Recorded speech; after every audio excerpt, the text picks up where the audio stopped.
बात करेंगे orbital velocity. अब पहले मैं थोड़ा बहुत आइडिया देता हूँ आप लोगों को। देखो सैटेलाइट सुना है ना, सबसे पहली सैटेलाइट रशिया ने भेजी थी स्पुतनिक करके, वही उसी वाली नाम पे हमारे यहाँ पे वो निकाले उन्होंने वैक्सीन, है ना। हम लोगों ने कोविशील्ड ने कोवैक्सीन निकाली और एक कोविशील्ड और एक स्पुतनिक, है ना। ये सब चीजें वो रशिया की है, और रशिया की सबसे पहली सैटेलाइट भी यही थी स्पुतनिक करके। तो सैटेलाइट क्या होती है, बेसिकली जो हम लोगों को इंफॉर्मेशन देती है, हमारे जितना भी ये होता है ब्रॉडकास्टिंग वगैरह होती है। जब भी कहीं आप लाइव मैच देख रहे होते हो तो लाइव मैच में आप लोग देखते हो कि कहीं पर भी पूरे एंटायर यूनिवर्स में कहीं पर भी आप टेलीकास्ट करा रहे हो, आप घर बैठे उसके मजे ले सकते हो। वो कम्युनिकेशन होता है जो हम लोग सैटेलाइट के थ्रू करते हैं। मोबाइल कम्युनिकेशन कैसे होता है, सैटेलाइट के थ्रू होता है या वायर कम्युनिकेशन होता है? कौन सा? मोबाइल वो केबल। हाँ, मोबाइल कम्युनिकेशन, वायर्ड कम्युनिकेशन। ऐसा ये लगता है कि ये सैटेलाइट कम्युनिकेशन है। सैटेलाइट कम्युनिकेशन पता कौन सा होता है? मोबाइल फोन, जो आर्मी वगैरह वाले यूज करते हैं, देखा है ना, उनका अलग ही फोन होता है। मूवीज वगैरह में भी देखी होगी आप लोगों ने बहुत सारी सैटेलाइट फोन। वैसे एक अक्षय कुमार की मूवी आई थी बेबी करके, है ना, उस बेबी में भी वो सैटेलाइट कम्युनिकेशन का मतलब सैटेलाइट मोबाइल का यूज करते हैं। इजीली ट्रेस नहीं हो पाता, ये ट्रेस हो जाता है हम लोगों का। और आप देख भी रहे होंगे यहाँ से अगर हमें ऑस्ट्रेलिया में, अमेरिका में, कहीं पर भी अगर फोन करना है तो सारा का सारा वायर्ड कम्युनिकेशन होता है। ओशन के थ्रू होता है ना? हाँ, ओशन में ना आप देखना, कभी यूट्यूब पे सर्च करना। आजकल तो खैर इतने इमेजिनेटिव वीडियोस आ गई है ना, आप लोग मतलब सोचने की जरूरत नहीं पड़ती। पहले हमें ऐसा लगता था कि चलना पागल बना रहे हैं, मतलब समंदर में से कैसे तारों को बिछाया गया है, और लिटरली बिछाया गया है एक कंट्री से दूसरी कंट्री तक, ऐसे वायर्ड कम्युनिकेशन है। याद करो जब भी हम फोन करते हैं 2 ऐसा होता है ना, वो 2 ही टाइम लगता है इसको यहाँ से वहां तक जाने में, ये क्योंकि इलेक्ट्रोमैग्नेटिक वेव्स है। स्पीड देख 3 × 10⁸ मीटर पर सेकेंड, बहुत हाई स्पीड है। तो with in fraction of second लगाता है ये, कहीं पर भी एक कंट्री से दूसरी कंट्री में या विद इन दी कंट्री। तो आप लोग देखते हो कि आप लोगों को बहुत रियरली 2 की आवाज आती है, एक बार या 2 बारी, फिर तो घंटे बजने स्टार्ट हो जाती है ना। तो ये सैटेलाइट का बेसिक पर्पस है। हम अभी ये मान के चलेंगे, और जनरली आप लोगों के लिए जितने भी न्यूमेरिकल्स आएंगे, जब तक बोला ना जाए हमारा सर्कुलर ऑर्बिट रहने वाला है। रियलिटी में वो सर्कुलर नहीं है, वो एलिप्टिकल ऑर्बिट है रियलिटी में। बाद में कैप्लर्स की लॉज है, उससे हम प्रूव भी कर देंगे कि रियलिटी में क्या होता है। बट अभी के लिए जब तक हमें कुछ भी ना बोला जाए, हमें एक सर्कुलर पाथ मानना है। अब सुनो, कोई भी एक प्लेनेट, अब जैसे कि हमारी नेचुरल सैटेलाइट कौन है? मून।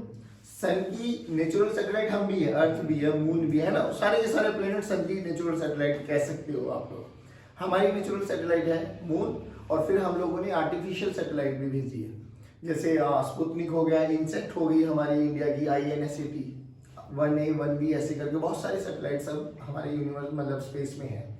तो रियलिटी में हमें क्या करना है, हमें ना जब भी सैटेलाइट लॉन्च करते हो, और आप लोगों ने वो वाली मूवी भी देखी होगी मंगलयान, तो मंगलयान को देखते हुए जब वो लास्ट में लॉन्च करते हैं मंगलयान को, तो एक पर्टिकुलर ऑर्बिट में हमें उसको घुमाना होता है ना। तो हर एक सैटेलाइट के लिए एक ऑर्बिट फिक्स किया जाता है, और उस ऑर्बिट का मतलब होता है यहाँ पे पाथ, और जिस ऑर्बिट में वो चल रही होगी तो कुछ ना कुछ स्पीड चाहिए होती है, उसको बोलते हैं हम ऑर्बिटल स्पीड। बात समझ में आ गई? अभी कल के लेक्चर में हम लोगों ने निकाला था, एक होती है एस्केप स्पीड, वैल्यू क्या थी? √2g/r, 2gr, या यू कैन से √2gr, जिसकी वैल्यू कितनी थी? 11.2 किलोमीटर पर सेकेंड की मिनिमम इतनी वेलोसिटी तो चाहिए ही चाहिए, इसके बाद कितनी भी दो वो एस्केप करने वाला है। और कंडीशन याद करो वो निकाली थी कि वो वाला factor should be always greater than और इक्वल टू 0, तभी जाके वो हमेशा पॉजिटिव आएगी, यानी वो वेलोसिटी कभी भी 0 नहीं होगी। ये बात समझ में आई हम लोगों को? चलिए अब हम मान के चलते हैं कि लेट्स सी ये हमारी अर्थ, भाई हमें तो सारी कैलकुलेशन अपने अर्थ के रेस्पेक्ट में करनी है, तो लेट्स सी ये अर्थ है हमारे पास, और इसका रेडियस बच्चों r मान लेते हैं, इसका मास m मान लेते हैं, ठीक है। इससे बहुत दूर लेट्स से यहाँ पे r, या यू कैन से इस r को मैं लिख सकता हूं r प्लस ये h हाइट भी मान सकते हो आप लोग, ठीक है। तो छोटे r को अगर मुझे कभी जरूरत पड़ेगी तो मैं ये भी लिख सकता हूं। यहां पर एक सैटेलाइट है जिसका मास से छोटा है, मैंने इसको एक वेलोसिटी दे दी बाबा, वेलोसिटी दे दी तो क्या करेगा? अंडर द ग्रेविटेशन फोर्स ये एक सर्कुलर मोशन करने वाला है और अभी मैं मान के चल रहा हूँ कि मेरा कैसा मोशन होने वाला, कैसा पाथ होगा बाबा, सर्कुलर। तो ये एक सर्कुलर ऑर्बिट को फॉलो करने वाला है। अब अगर ये सर्कुलर ऑर्बिट को फॉलो करने वाला तो इसको यहाँ पे ये सेंट्रीपिटल फोर्स प्रोवाइड कौन कर रहा है, आपका ग्रेविटेशनल फोर्स, है ना। तो जैसे कल हम लोगों ने न्यूमेरिकल्स की तो वहीं से स्टार्टिंग है, तो हम लिख सकते हैं कि gravitational force between earth and satellite is equals to, मतलब इनके बीच में जो भी फोर्स है दैट इज सेंटीमीटर फोर्स के बराबर है। तो बोलो दोनों के बीच में gravitation force G capital M small m by r का square must be equals to m into v square by r। यहाँ तक कोई दिक्कत? देखो m विल कैंसिल आउट बच्चों।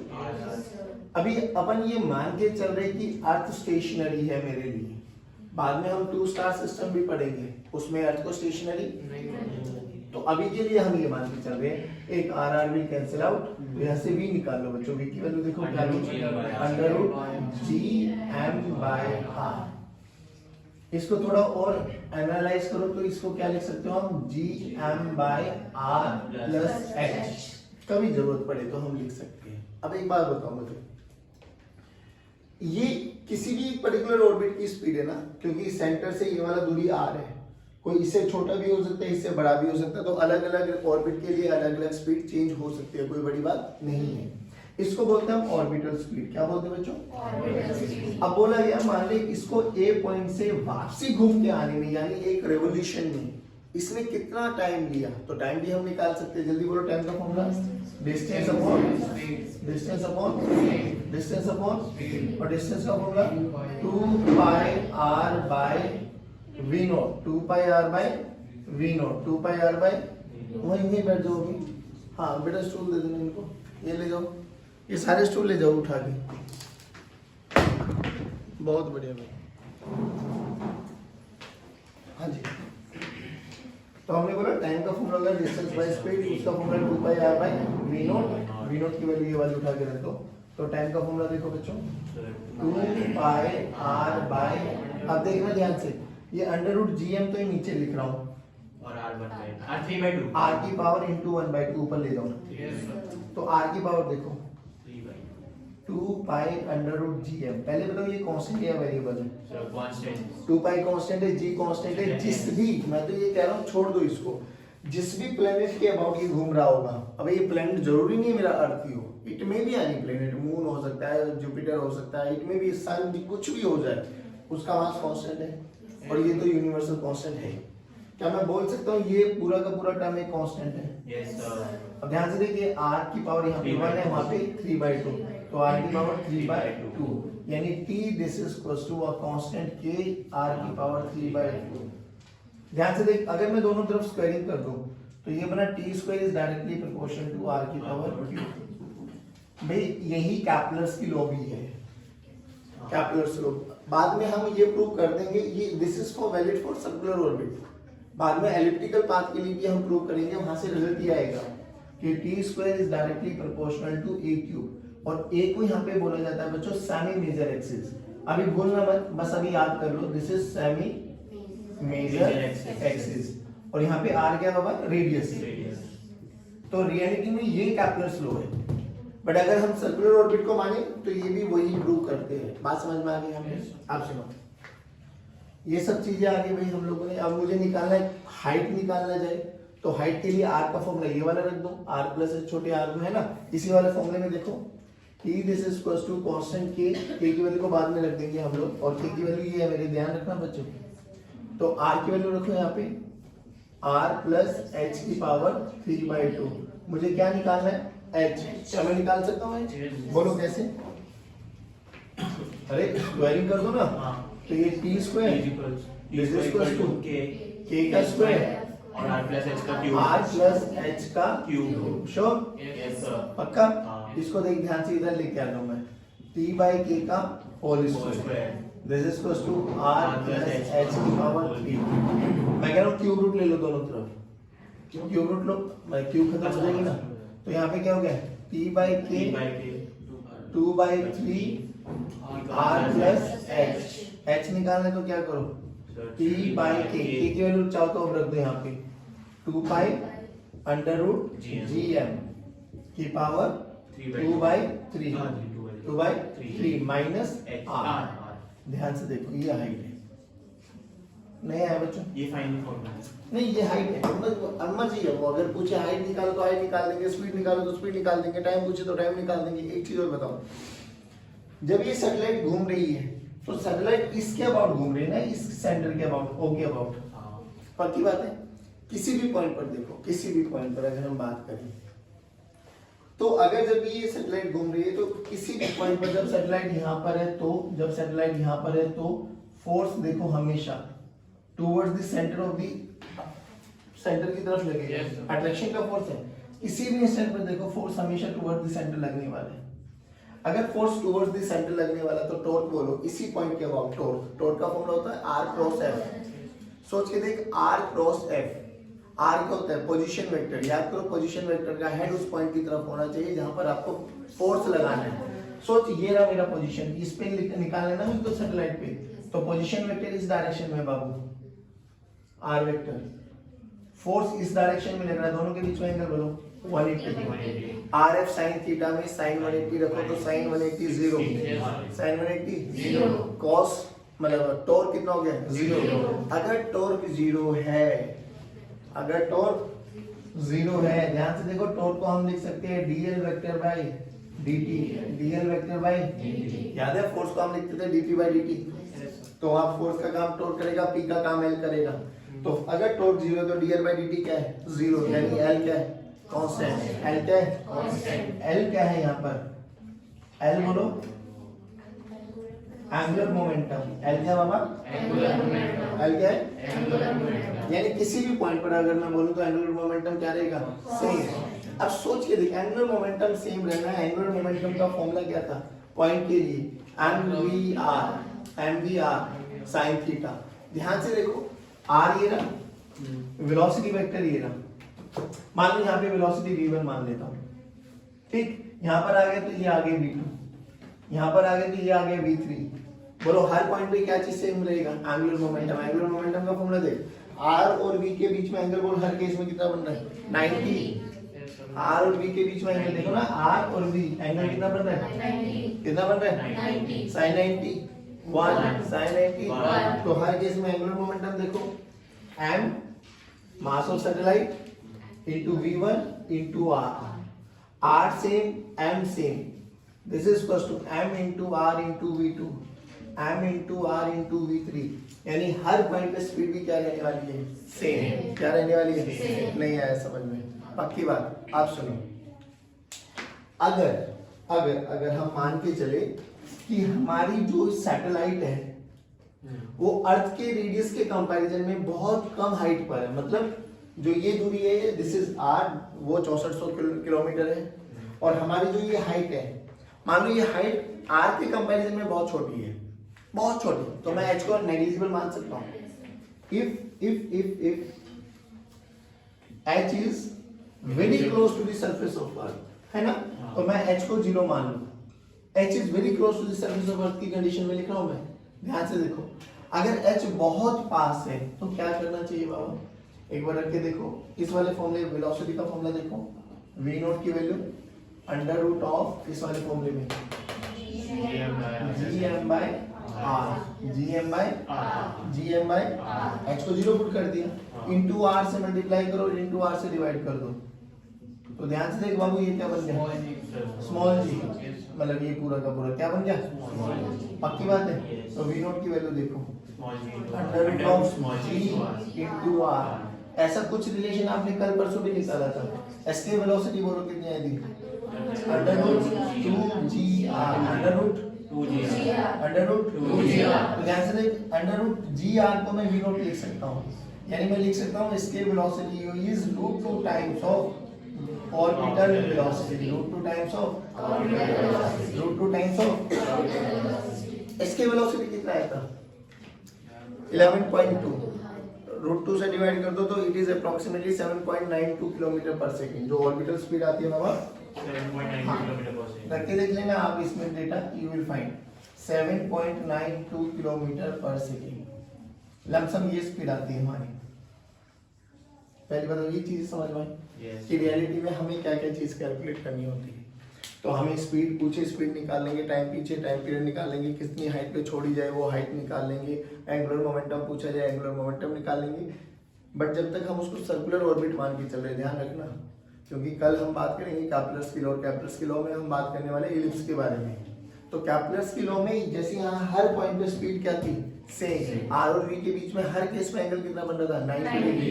तो वो हमने बोल दिया कि भाई एंगुलर मोमेंटम कंजर्व है। टॉर्क 0 लग रहा था तो एंगुलर मोमेंटम कंजर्व था। एलिप्टिकल पाथ में भी एंगुलर मोमेंटम कंजर्व ही रहेगा, बट वहां हर केस में 90 डिग्री एंगल बनेगा इसकी कोई गारंटी नहीं है। वहां पर हर केस में स्पीड सेम रहेगी इसकी भी कोई गारंटी नहीं। ये सब चीजें अभी समझ लो कि भाई आज ऐसा है कल वैसा होने वाला है, नहीं आया समझ में, ये दिमाग में बैठी चीजें। अब चाहे कुछ भी क्वेश्चन आ जाए हम कर सकते हैं, पॉइंट टू बी नोटेड, जब तक ना बोला जाए हमारे लिए तुम्हारे लिए कैसे पाथ रहेंगे, सर्कुलर, और वो लिखा रहेगा, वो रेडियस देते ही आपको समझ जाएगा, हिट कर जानी चाहिए कि भाई ऑर्बिट हमारा सर्कुलर ऑर्बिट है, और हम लोगों को ये सारी कैलकुलेशन समझ में आनी चाहिए। डन। देखो अब तुम्हें ना थोड़ा बहुत आइडिया देता हूँ इलिप्स के बारे में। हम लोगों ने या तो पैराबोला पढ़ लिया है, सर्कल पढ़ लिया है ना, या तो पैराबोला की इक्वेशन क्या थी, y = कोई भी फंक्शन x का स्क्वायर के रूप में आना चाहिए। सर्कल में देखो x माइनस एच का whole square plus y minus k का whole square, this is equal to r square, where h and k are the origin. ऐसे मत देखो, ध्यान सुनिए हम लोग। अब आती है इलिप्स। अब इलिप्स एक नई चीज है, वो समझ लेना थोड़ा बहुत, बिल्कुल बेसिक्स है। देखो मान लो ये x एक्सिस और ये y एक्सिस, तो एलिप्स है ना, एलिप्टिकल पाथ कुछ ऐसा होता है, ठीक। एलिप्स के दो फोकस होते हैं, एलिप्स में सेंटर नहीं होता, फोकस होते हैं। यहाँ एक फोकस E और एक फोकस C, इसको F1 बोल लो और इसको F2 बोल लो। पहली बात, इसको यहां से इसके इस सेंटर से ये वाली जो दूरी होती है इसको बोलते हैं हम B, और ये दूरी जो होती है इसको बोलते हैं हम A। B होती है सेमी माइनर एक्सिस, A होती है सेमी मेजर एक्सिस, है ना। कुछ नोमेनक्लेचर याद रख लो, कोई बड़ी बात नहीं। B क्या होती है, सेमी माइनर एक्सिस, और A होती है आपके पास सेमी मेजर एक्सिस। हाँ ठीक है। अब इसका एक एरिया होता है, area of ellipse, pi into a into b, pi into a into b. अब सुनो, एक होता है यहाँ पे ई, ई को बोलते हैं हम eccentricity, eccentricity. There is a relation between B, A and E. वो रिलेशन देखो क्या है कि जो बी होता है वो a into under root of 1 minus e square होता है, ठीक है। e की वैल्यू 1 से कम होती है। एसेंट्रिसिटी एक नोमेनक्लेचर मैथमेटिक्स में ज्यादा यूज होती है, हमारे लिए ज्यादा यूज में आएगी नहीं, परेशान मत हो। एसेंट्रिसिटी याद कर लो बस, कभी लिखा करके यूज करना, हमारे लिए ये इक्वेशन याद कर लो बस। वैसे बहुत रेयरली तुझे ये भी पूछा है, बहुत रेयरली, बट याद कर लो इसको, ठीक है। अब इसके यहां से यहां तक की जो डिस्टेंस होता है ना बच्चों, दैट इज a इंटू ई। ए आपके पास सेमी मेजर एक्सिस इंटू ई, ई की वैल्यू हमेशा 1 से कम रहेगी, तो ये वाला डिस्टेंस a से छोटा है। टोटल a क्या है, यहां से लेके यहां तक का डिस्टेंस। अब थोड़ा इसकी इक्वेशन देख, इसकी इक्वेशन क्या है, x square by a square plus y square by b square, this is equal to 1, ठीक है।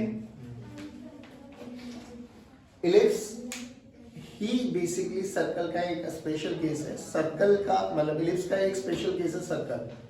अगर if a equal to b हो जाए तो इलिप्स क्या हो जाए, सर्कल, इलिप्स एक सर्कल हो जाए, ठीक है ना। सर्कल का वो सेंटर हो जाएगा, Yes. याद करो ना, सर्कल में हर रेडियस सेम ही Radius होता same होता है, है तो equal to b तो हो जाएगा। एरिया क्या हो जाएगा, पाई इनटू A a स्क्वायर या b B square, square। One and the same thing, कोई दिक्कत वाली बात। No, sir. अब सुनो, अब ये सब चीजें हमें याद होनी चाहिए इलिप्स के बारे में, बस इससे ज्यादा हमें और कुछ नहीं। एक चीज और बताओ, अगर ये दूरी ए ई है तो ये दूरी बताओ कितनी बनी, Sir. A minus A, A minus A.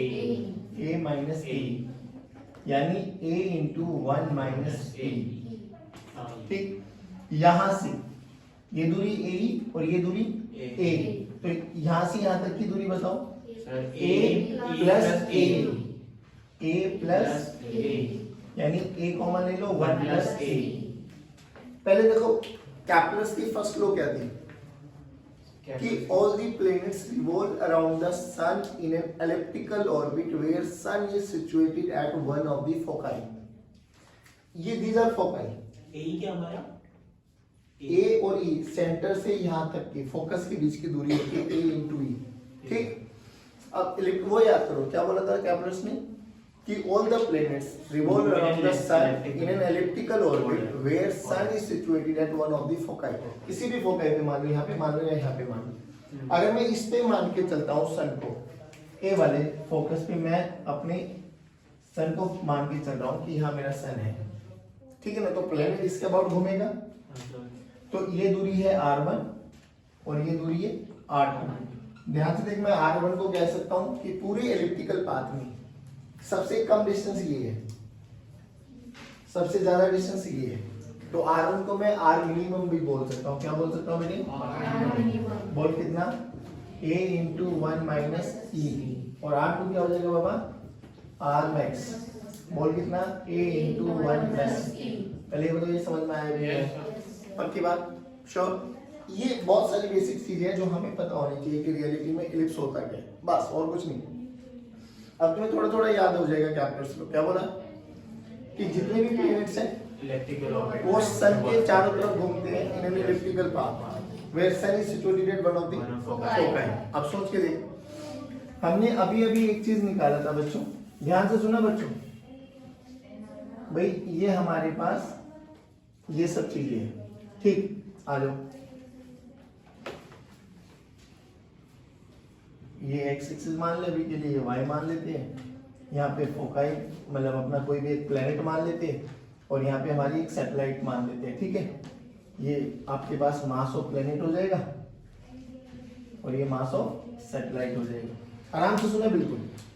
मान लो इसके पास इस समय वेलोसिटी है v1, यहाँ से यहाँ तक की दूरी कितनी है बाबू, r1, और r1 की वैल्यू बाद में ये रख देंगे उठा के, जब वो यहाँ r1 की वैल्यू ये रख देंगे ना, जब ये यहाँ से यहाँ तक आया, भाई घूमते हुए ऐसे तो आएगा, हाँ सर। तो ये आ गई वेलोसिटी v2 और ये दूरी कितनी है r2। पहले मुझे एक बात बता, क्या यहाँ पर भी एंगुलर मोमेंटम कंजर्व है या नहीं है? है। क्यों क्यों बोलो, नहीं है तो रीजन बोलो। हैं? सर वो आर बदल रहा है तो फोर्स बदलेगी तो फिर क्या हो गया, r बदल रहा है तो v भी तो बदल रहा है। पहली बात तो ये देखो, नहीं नहीं पहली बात तो ये देखो, अगर मैं बात करूं इसके अबाउट एंगुलर मोमेंटम निकालना है तो मुझे इसके अबाउट फोर्स क्या कर देना है, जीरो प्रूव करना है। सबसे पहले तो फोर्स जीरो प्रूव करो। यहाँ पर सैटेलाइट थी, क्या फोर्स इसी के पासिंग थ्रू इट्स सेंटर, हाँ, जब यहाँ पर आ गई क्या अभी भी फोर्स ऐसे ही लग रहा है, क्या यहाँ पर आ गया क्या अभी भी फोर्स ऐसे ही लग रहा है, क्या यहाँ पर आ जाएगा तो अभी भी फोर्स ऐसे ही लग रहा है।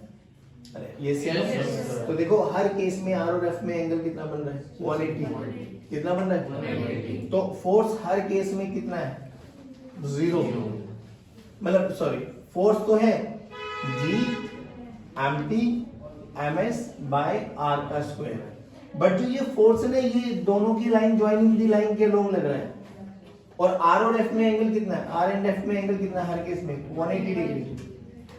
आर और एफ में एंगल 180 डिग्री है तो टॉर्क का फॉर्मूला देखो, R F sine theta, sine theta 180 degree है, तो फोर्स कितना हो गया, जीरो। फोर्स जीरो है तो हम लिख सकते हैं टाउ का फॉर्मूला क्या है, dl बाय dt। नहीं आया, नहीं आया, क्यों नहीं आया दोबारा बता दो तो सर। भाई, इन दोनों के बीच में लग रहा है ना ग्रेविटेशनल फोर्स, सिंपल सी बात है, कहीं पर भी लगेगा तो ग्रेविटेशन फोर्स हमेशा लाइन जॉइनिंग की मास से लगेगा। तो इसके अबाउट मुझे टॉर्क जीरो प्रूव करना है, टॉर्क अबाउट प्लैनेट।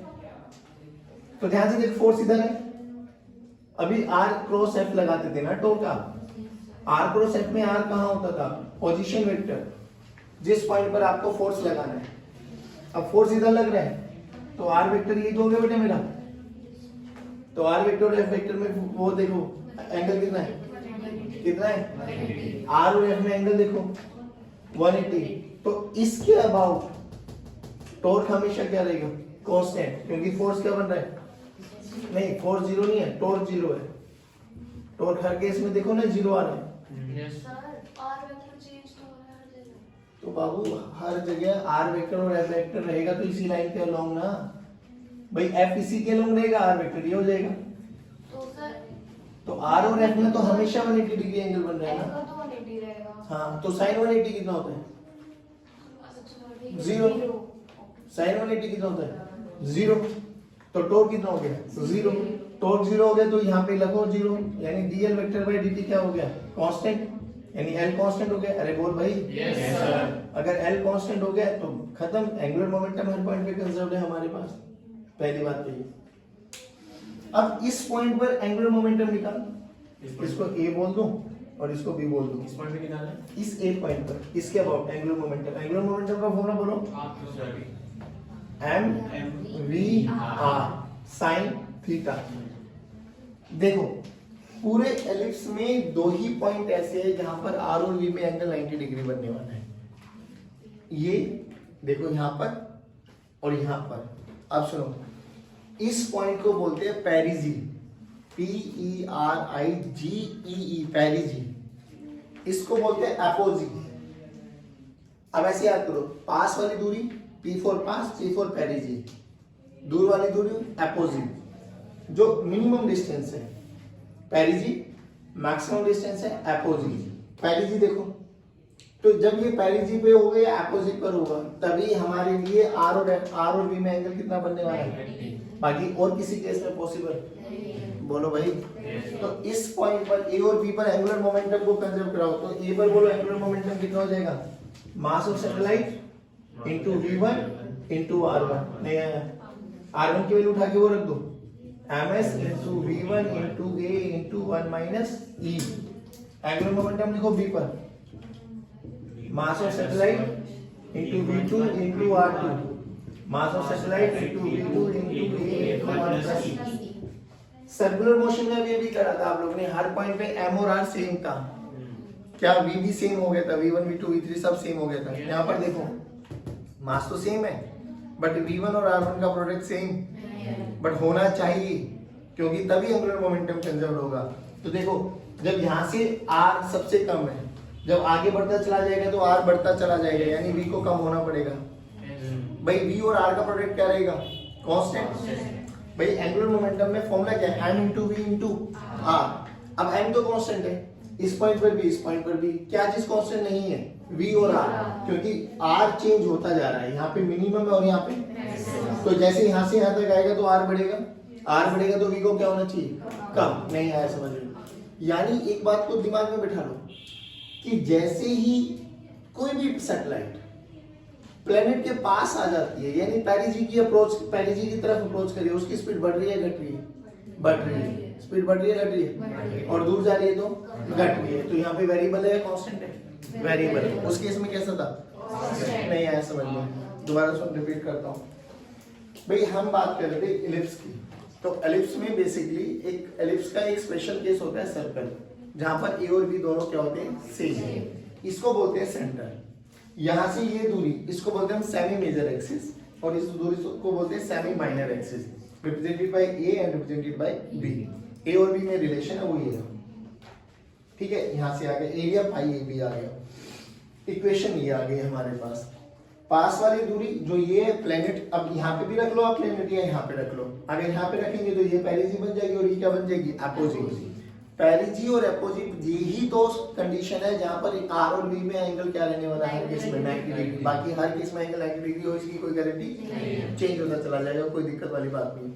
सबसे कम डिस्टेंस, सबसे ज्यादा डिस्टेंस। फिर हम लोगों ने देखा कि किसी के अबाउट अगर हम बात करें टोर्क अबाउट अ प्लेनेट, तो वो हमेशा कांस्टेंट आ रहा है, मतलब हाँ वो हमेशा बेसिकली जीरो आ रहा है, तो टोर्क जीरो आ रहा है, तो एल क्या होगा, कांस्टेंट होगा। एल कांस्टेंट होगा तो हम लोग ने भी दो पॉइंट्स लिख लिए, यहाँ पे लिख लो और यहाँ पे लिख लो, किसी भी इंस्टेंट पे लिखो, किसी भी इंस्टेंट पर क्या हो जाएगा, बहुत सिंपल है मेरे लिए। इन दोनों के अलावा मान लो यहाँ पे सैटेलाइट है मेरे पास, हाँ देखना एक बार भाई, ये मेरा एलिप्स, ये मेरा प्लेनेट और ये मेरा सैटेलाइट, ये मेरा बना आर वेक्टर और इस पॉइंट पर इधर बना वी वेक्टर, सही है? अरे बोल भाई यस सर। ध्यान से देख, अगर मैं इसको थोड़ा ऊपर आगे लेके जाऊं तो ये थीटा बन गया, आर और वी में ये एंगल बनाना थीटा, इस पॉइंट पे एंगुलर मोमेंटम लिखना है, लेट्स से सी, तो एंगुलर मोमेंटम कितना हो जाएगा, एम एस, ये आर मान लो, R into we into sine of theta into sine of, सारे बोलो। तो ये जनरल इक्वेशन आ गई, पेरिजी और एपोजी पे ये आ गया, एल ए एल बी और एल सी तीनों है क्या, कांस्टेंट, तो इन तीनों पे क्या लिख सकते हैं हम, कांस्टेंट, मतलब तीनों को इक्वेट कर सकते हैं, बात समझ में आई। दूसरा, यहां पर इन क्वेश्चंस को करने के लिए सोच के देख, अगर मेरा एंगुलर मोमेंटम कंजर्व्ड है तो आपके लिए दो इक्वेशन सबसे जरूरी है, एक तो ये कि एंगुलर मोमेंटम लिखना आना चाहिए किसी भी पॉइंट पे, दूसरा कंजर्वेशन ऑफ एनर्जी।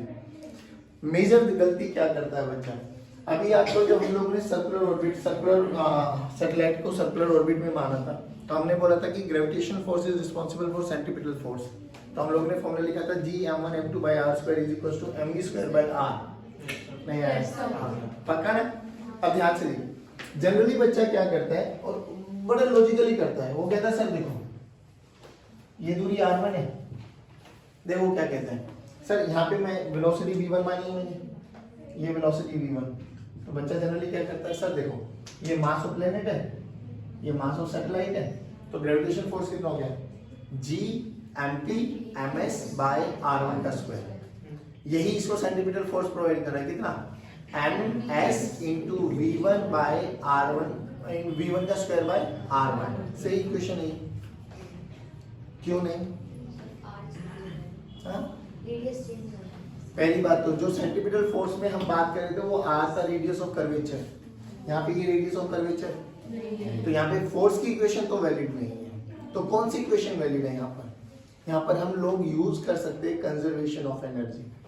जब वो ए पॉइंट से बी पॉइंट पर आया, एंगुलर मोमेंटम कंजर्व्ड है, कंजर्वेशन ऑफ एनर्जी भी एप्लीकेबल यूज कर सकते हैं। अब देखो ग्रेविटेशन फोर्स के अलावा और कोई फोर्स लग नहीं रहा, तो ए से बी में हम क्या लिख सकते हैं, U initial K initial plus K initial must be equal to U final plus, तो कंजर्वेशन ऑफ एनर्जी की इक्वेशन लिखाओ जल्दी, कंजर्वेशन ऑफ एनर्जी जल्दी बोलो बच्चों,